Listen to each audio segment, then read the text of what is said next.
I smoked the Perdomo Reserve 10th Anniversary Sun-Grown Robusto. Nice. Now, I get confused easily.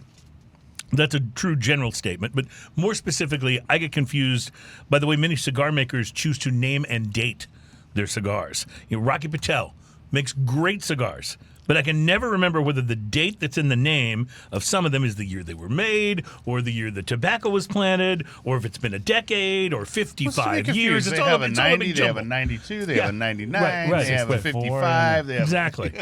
So for today's show, I'm confused about a Perdomo Reserve 10th Anniversary Sun-Grown Robusto, which was apparently, and I'm not making this up, released to celebrate 20 years of the Reserve line being on the market.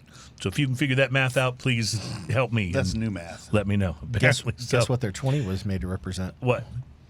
10 years in the industry. Oh, well, there you go. See? I was told when we started the show there would be no math. So I'm already I'm already more confused than I should be. Anyway, the cigar is a Nicaraguan puro using a sun-grown wrapper leaf that was aged for 10 months. There's another time statement in bourbon barrels and all Nicaraguan binder and filler tobacco. It's dark brown in color, nicely rolled with a slight box press shape and a colorful, shiny red, black, and gold band that's kind of iridescent. That covers about half the cigar.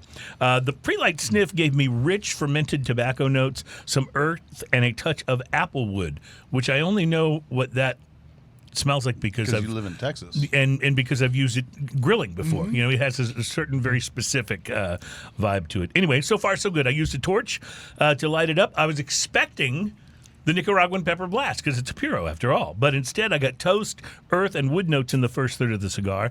I also had it pegged to be medium to full, but it was more like on the mild side of medium, at least at first.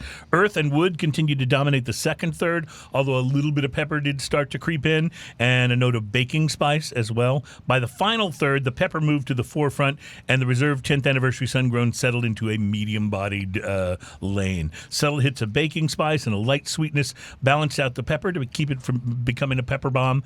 The burn was good throughout, no relights or touch-ups needed, and I got the sense that the ash would have held on for quite a while if I'd let it. I'm very wary of doing that, as you know. Overall, I really enjoyed the Perdomo Reserve 10th Anniversary Sun-Grown. It didn't become my new favorite cigar, but it didn't disappoint me either. Makes it a little bit tough to rate, but in the end, at $9 to $10 per stick, I feel like it delivered well enough to merit a 5 on the price to quality index scale.